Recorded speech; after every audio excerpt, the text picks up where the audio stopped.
Vous avez envie de monter à cheval, mais vous avez du mal à le faire régulièrement. Vous avez du mal à gérer vos émotions lorsque vous êtes sur votre cheval. Vous avez envie de mieux gérer le stress avant, pendant et après les compétitions. Ces 3 difficultés étant communes à tous les sports, je suis allée faire un tour du côté du haut niveau pour en savoir plus sur la gestion mentale du sportif.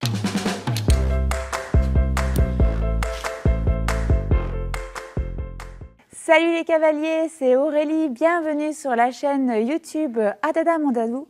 Je suis monitrice d'équitation et sur cette chaîne, j'aide les cavaliers de loisirs à progresser avec leur cheval. Mais avant de mettre le pied à l'étrier, si vous n'êtes pas encore abonné, je vous invite à le faire maintenant en cliquant sur le bouton rouge et en activant la petite cloche pour être tenu au courant de toutes les notifications. Souvenez-vous, il y a quelques semaines, j'étais partie à la rencontre de Mathieu Etienvre, triathlète au niveau national, pour répondre à la question « Les cavaliers sont-ils des vrais sportifs ?» J'ai également profité de cette interview pour en savoir un petit peu plus sur la gestion mentale du sportif en haut niveau et en retirer des principes pour nous aider à progresser toujours plus dans notre équitation de loisirs. C'est parti!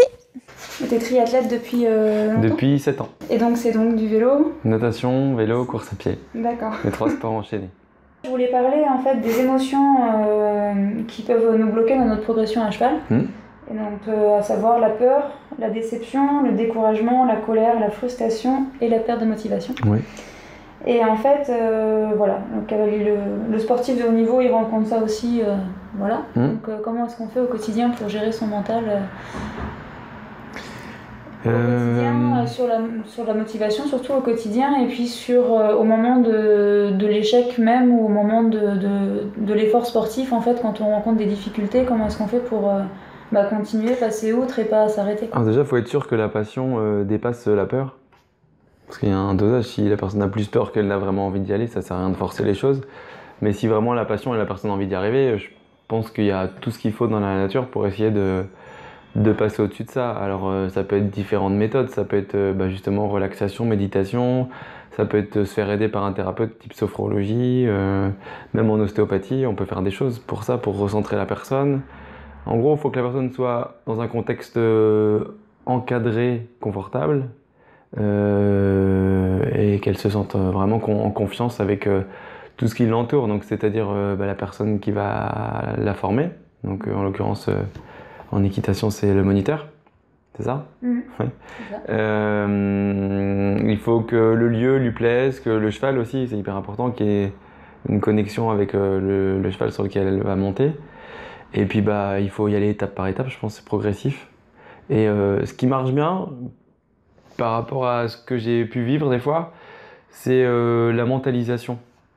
D'essayer de penser au moment qui va arriver, si on est stressé par rapport à ce moment-là, d'y penser avant, mais pas de se faire des films ou d'essayer de penser que ça va bien se passer, juste voilà, de faire simplement et d'essayer de se dire que ça va aller et que voilà, tout ce qu'on va faire en amont, il faut vraiment être prêt avant, se mettre en condition avant le moment, par exemple si c'est une compétition ou si c'est un truc qu'on a un examen, et arriver en confiance. Une fois qu'on est en confiance, logiquement tout suit.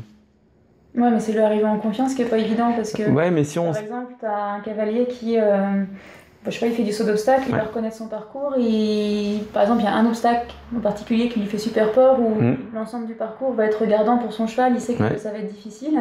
Et en plus, il se remet une dose de stress parce qu'il sait que si lui, il est stressé, vu que le cheval est dans un environnement inconnu, il va être aussi stressé en fait. Donc en fait, c'est à lui d'arriver par son état d'esprit à calmer le cheval en fait. Justement, ces exercices de sophrologie, des exercices de respiration qu'on peut trouver sur internet.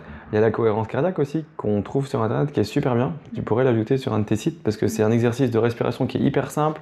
Ça a plein d'applis et en fait, ça diminue la tension artérielle. Enfin, la tension artérielle, la pression artérielle. Et en gros, par cette diminution de pression artérielle, le taux de cortisol est modifié, ce qui fait que le stress diminue.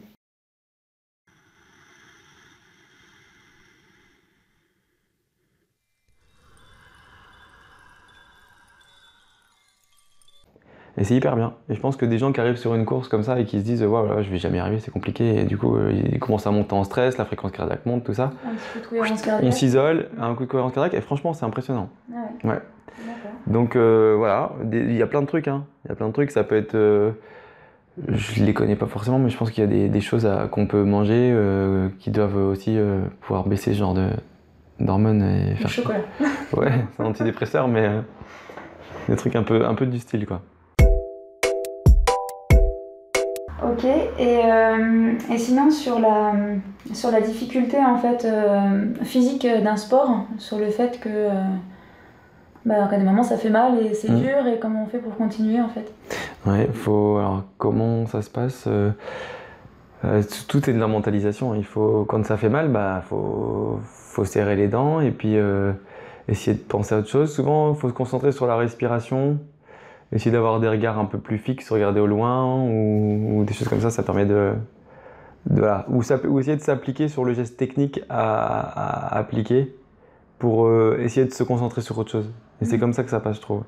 C'est vraiment que quand j'ai des séances de vélo qui sont hyper difficiles, musculairement c'est compliqué et sollicitant, si on se remet à se dire ok, là je vais relever un peu plus les genoux, je vais me redresser, je vais essayer de respirer mieux, en fait ça passe.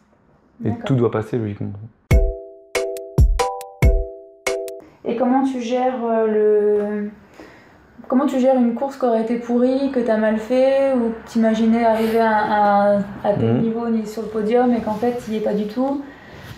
Tu as bossé pendant 6 mois comme un dingue pour une compétition et puis le jour J, ça le fait pas, et comment tu gères ça le lendemain? T'es dégoûté, mais faut faire une rétrospection sur la course qui s'est passée et puis essayer de faire ressortir. Souvent c'est ce que je fais, mais à distance. Pendant ma coupure là, par exemple au mois d'octobre, j'ai fait un bilan de ma saison et il y a des choses qui ressortent, des points positifs, des points négatifs, et c'est plutôt par ça, parce qu'une course, il y a plein de phénomènes extérieurs, on peut pas être tous les jours en forme, c'est compliqué. Il y a l'aspect mécanique, l'aspect mental, l'aspect physique, donc du coup je m'en veux jamais, c'est rare que je m'en veuille après une course si je l'ai foirée, hein. Je me dis que c'est que je devais la foirer et que j'en ferai d'autres qui seront mieux. Par contre, j'essaie de trouver les points qui m'ont amené à cet échec.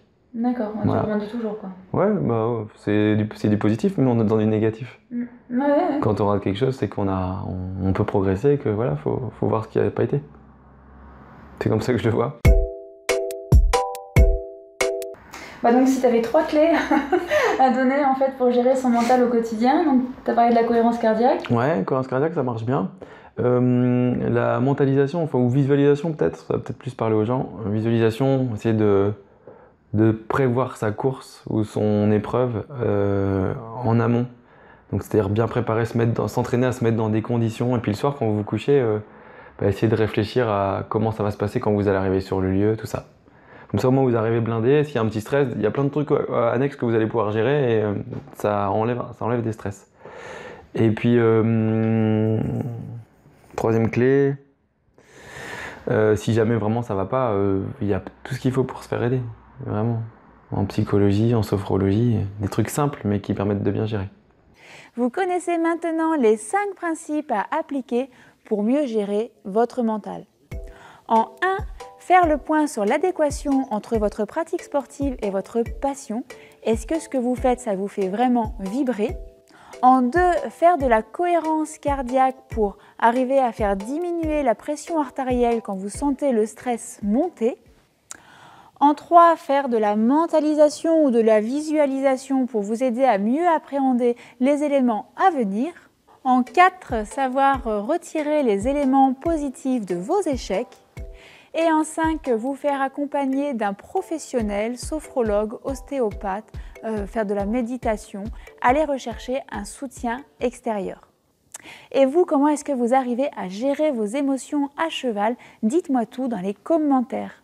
Par ailleurs, si vous recherchez des exercices à faire avec votre cheval, je vous invite à télécharger gratuitement 3 exercices en cliquant sur le lien juste en dessous de la vidéo. Je remercie beaucoup Mathieu Etiambre pour tous les éléments qu'il nous a apportés et qui vont nous servir au quotidien dans la gestion avec nos chevaux, parce que monter sur un cheval, ça fait ressortir tout un cocktail d'émotions, et il est bon d'avoir ces 5 outils sous la main pour pouvoir nous aider. Allez, à dada mon dadou!